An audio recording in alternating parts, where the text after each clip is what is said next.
Welcome back to RFT. Today we're going to be going over my list for 3 fish to avoid and 3 fish that are good choice for a beginner aquarium.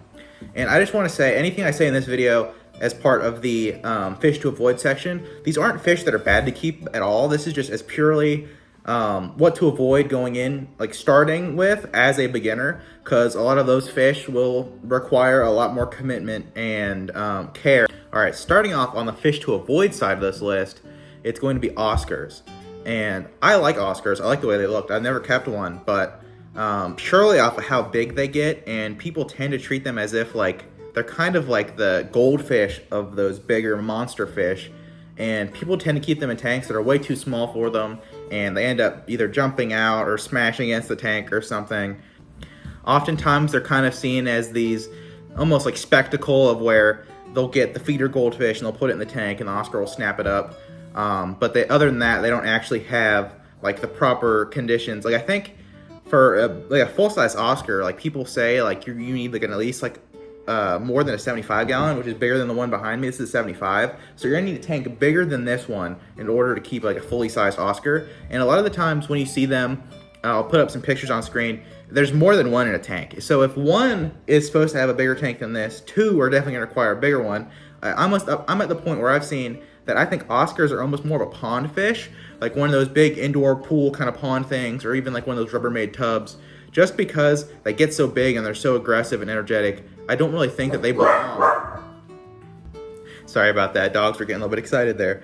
But as I was saying, Oscars are so big and so energetic that I almost feel that they need a tank, or a super big tank or a pond type of enclosure. Now for number 3 on the good choice side of this list, I'm going to have to say the Nanacara Anomala, or the Golden-Eyed Dwarf Cichlid, which I have in my 36 gallon currently. This also goes for other smaller cichlids like your Apistos, but less so those because those are a little bit more aggressive. I would almost say that the Nanacara Anomala are almost a good alternative for those bigger cichlids, like your electric blue Acaras or even your Oscars, in a way where they do kind of still have that aggression, but they aren't going to hurt each other. So for instance, my male's going around and displaying to the other females and other fish, and he'll flare up and he'll kind of chase them away, but he doesn't actually go and harm them. As long as you have the right ratio of male to female, like if you have more males than you do have females, there will be an issue, potentially. But as far as I've seen, he's never hurt one of the other females. If they're in his space, he'll just kind of flare his gill plates and just kind of be like, go away, and then he'll just kind of bolt at them and they'll just kind of swim away. But never have I seen him actually harm them. They have a really beautiful coloration on the side, and they're just very underrated, and I would love to see them get some more love and attention. They don't need a very big tank. You could honestly put a duo of them maybe in a 15 or 20, even a 10 maybe. I would have to look it up. I'll put like the recommended like tank size on screen, but I wouldn't imagine that they need a very big tank, especially if you just have a couple of them. But they have a very interesting coloration, and I would say that they are a good beginner pick that is different than some of your other common picks. Another good thing about these guys compared to something like a beta is that I've never seen these guys go after another fish. I've only ever seen them, like the small amount of aggression they have is kept within their circle. I've never seen them go after the cardinals or the lemon tetras or any of the cories or anything. For the most part, they just kind of stick to themselves. And anytime they do have some kind of confrontation where they'll like chase each other around, it's just between them. So you don't really have to worry about them attacking or targeting anything else in your tank. Now, for number 2 on the fish to avoid side of this list, I'm gonna have to say the common pleco. This is a tail that's as old as time. This kind of goes back into the Oscar thing. But oftentimes in those aquariums with that Oscar, you'll see a common pleco. And this kind of goes back. I don't think it's a problem as much anymore, because now I feel like in pet stores and stuff, there's a lot more hobbyists and people that actually take part in this hobby themselves, compared to maybe a few decades ago where it was a lot more of people just trying to get sales across. and these common plecos were being sold as they'll keep your tank clean, which they might when they're small. I'm not so sure. But the common pleco, more than I've seen than anything, is that all they do is eat food and poop. Like, they don't really do anything for the algae. Like my bristle nose over there, Scuba Steve, he's going all day, all night, cleaning that. I haven't had to scrape that tank since I got him. Like, ever since I've got him, he was like that big. He's just been going. He's been going. But oftentimes what you see with these plecos, they're like this big, and they're sitting there waiting to get fed, and they're pooping and just making the aquarium worse than it would be without them. And these guys get massive, and they're horribly invasive. Like down in Florida, I don't know if those are common plecos, but they're like armored catfish. They're like definitely within the same like kind of family or phylum, whatever kind of categorization that is. But down in Florida, they're a huge issue because nothing can kill them. They have that kind of thick armor plating as their scales, which make them pretty much impenetrable to everything except for people. So they're just not a good choice. I don't even really see them in aquarium shops near my house that often anymore. I think just because people have become aware of how horrible they are, and it's just kind of weird that they're ugly also. Like, they're kind of just gross compared to like your other choices for species of plecos. They're just not a good choice. They're ugly. They make your aquarium a mess. They're huge. I can only imagine that you couldn't keep them with plants. They just tear everything up. But it's kind of like the holy trinity there is goldfish, Oscar, and giant pleco that's this big, all in a 20-gallon, and it looks like something straight out of Chernobyl. Anyway, on to the next part of this list. All right, now to number 2 on the good choice list is going to be the classic beta. They are an awesome choice with all the different colorations and fin morphs they have, but I'm going to preface this by saying try to source them from either a local pet store, like a mom and pop fish shop if there's one in your area, or just try and pick out the healthiest looking ones you can at the bigger chain stores.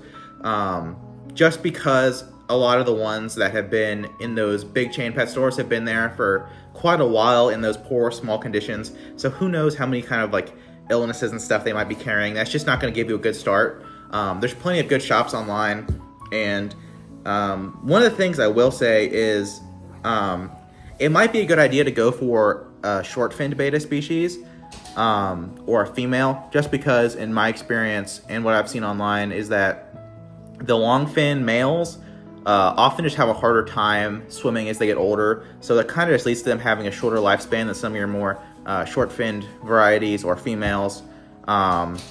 Also, some of those varieties have been a lot more overbred and inbred to get those looks that people are going after, compared to something like a placket. I think it's placat beta, which are a lot closer to the original wild species, which leads them to be a little bit healthier and better at just staying alive. There's also wild type betas or alien betas, which are really close to the ones in the wild, or they are sometimes like, I think they might be collected in the wild still in some places. But there's plenty of different options out there. Pretty much all you need, I would say, for a longfin beta, you could probably get away with a 5-gallon or maybe one even a little bit smaller than that. Just make sure it's heavily planted, and if your tank's heavily planted enough with a just one beta in there, maybe some snails or something, that could be a tank that's very low maintenance. Just make sure you have a heater, make sure you have plants, make sure you have a decent filter. Sponge filter works. Make sure, I would say if you have a short fin variety, maybe go for something with a little bit more swimming room, like a 10 or 15, just because those ones are going to be wanting to go back and forward more and have a lot more movement, just because of the way their bodies are built compared to a long fin beta. But as long as you do your research, go on like a forum r/betas or something, or even on here on YouTube, you'll be able to find sources to see what you can base your tank off of and see what an actual good beta fish tank looks like.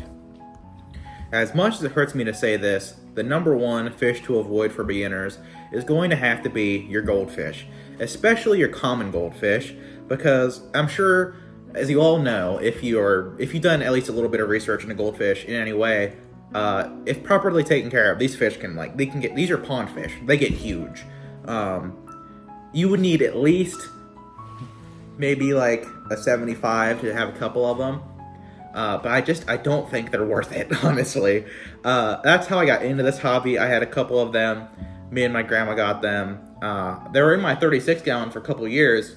I think I mentioned it briefly in one of my shorts that there were goldfish in there previously. But when it comes compared to your other fish, like, they really limit your options. Like, this goes back to what I said with the Oscars. You don't want to pick a fish that's going to limit your other options. For instance, goldfish poop so much. Like, if you feed them, 30 minutes later, you're going to have a string of poop that big coming out of them. And that just absolutely lays waste to your aquarium. You're going to be doing weekly water changes. In my, I'll put up pictures if I have any. I had mine heavily planted. And in addition, I had a Plothos, which probably would have covered like half of this wall. It just had so much mass, and it like grew away, like all its roots were in the tank and stuff. And with that combined, water changes eventually got to a point where I didn't have to do them every week. But starting out without all those plants, like, you're doing weekly water changes at least, unless you have like one goldfish in that big of a tank. But even still, they're gonna grow, they're gonna get big. I ended up rehoming mine. They're in a pond in the same community that I live in. Some lady took them, and hopefully they're still living there as happy as can be. But this also applies to your fancy goldfish to an extent. They just have a lot of health issues, especially if you get them from a big brand store like Petco or PetSmart. All of the fancy goldfish I've had end up getting health issues at some point. But that being said, if you want to go all in, you can do it. Just, it's going to limit it a lot. Like, you're going to, like, the only plants you're really going to be able to keep are going to be super fast growing stem plants or stuff like Anubias and Java Fern, where they're like actually like hard rooted onto something. Otherwise, it's going to get torn up. You're not going to be able to have any, like, probably not going to be able to have any crypts or like pearl lead or anything, just because they're going to obliterate those plants in the sand, because they are sifters, they're bottom feeders. They just like to go and nibble all across the bottom and tear everything up. Other than that, you can have success with any of these fish that I've said on the avoid list. Just make sure that you take the right precautions and make all the right decisions to set yourself up for success. This also goes as far as making sure you're picking the right place to buy these fish from. I like to buy from Dan's Fish. They have an amazing quarantine system. I'll go over that in another video potentially. Just when you're picking the fish you're going to keep, make sure you're making the right choice for you. And with that, let's get into the number one spot for my favorite beginner fish. Now for the number one spot on best beginner fish, I'm going to have to say your live bears. This is stuff like guppies and platies, mollies, stuff like that, that as long as you get it from a good source, they're pretty much going to be invincible. And there's so many different varieties out there that there's something for everybody. I'll put up some pictures of different varieties, but they're nearly indestructible. Back in the day when I had my turtle, I had a couple of guppies that I intended to use for feeder fish, and they lived in the tank with the turtle for like half a year before they got eaten. So I think that's just a testament to how hardy they are as a fish, and they'll produce for you in pretty much any conditions. This goes furthermore if you have plants and stuff for babies to hide, but they will just crack out babies. I think it's a really interesting thing to watch. Just as you get these fish, make sure you have a way to get rid of them if you have a turtle or some other fish that would like to eat the fry. As cruel as that might sound, they actually are. I would say that they're better feeder fish than some of your other fish, like goldfish. Maybe I'll put in a little section here, but I think some of the common feeder fish have some kind of compound in their bones or something that can mess with like calcium absorption in like reptiles or something. I heard that at one point, that when I had my turtle, that there are certain feeder fish you want to avoid because they can be bad for your animal. But from what I've heard, guppies actually do make pretty good feeder fish, and that can just be a reliable way to stop overpopulation in your tanks. And it's a good way to get rid of culls if you're really into the line breeding part and you really want to get that specific look for that kind of fish. There's plenty of things you can do with them, and plenty of pet stores also. You can turn them in for store credit, or they'll use them for feeders even, depending on. So as long as you have a good, reliable way to keep those guppies in check, mollies, that goes for mollies and platies as well. I would say that they are great fish. They're stress-free. They're really not aggressive at all. As far as I'm aware, they're not really fin nippers, so you can pretty much keep them with any other fish other than maybe like a betta. But I've seen bettas and guppies be in the same tank. They can survive in pretty cold water, warm water, pretty much anywhere you want to put them. As long as you keep the water clean, just like any other fish, they're going to thrive for you, and that is why they are my #1 pick for best beginner fish. With all that being said, this list isn't necessarily in any kind of order. I would probably put Oscars at the #1 spot for fish not to keep if I was doing this in like that actual like ascending order of stuff. But this list is not in any particular order. If you like those fish, that's great. As long as you have the right setup to take care of these fish, that'll work out great for you. This is more so just from a beginner standpoint. Just know what you're getting into when you set up an aquarium, right? So as long as you don't get into anything that you're not prepared for, you'll do great. I hope you guys all have wonderful experiences. And if you enjoyed this video, leave a comment, leave a like, anything helps. Leave some recommendations for future videos, and I'll see you guys in the next one. Bye.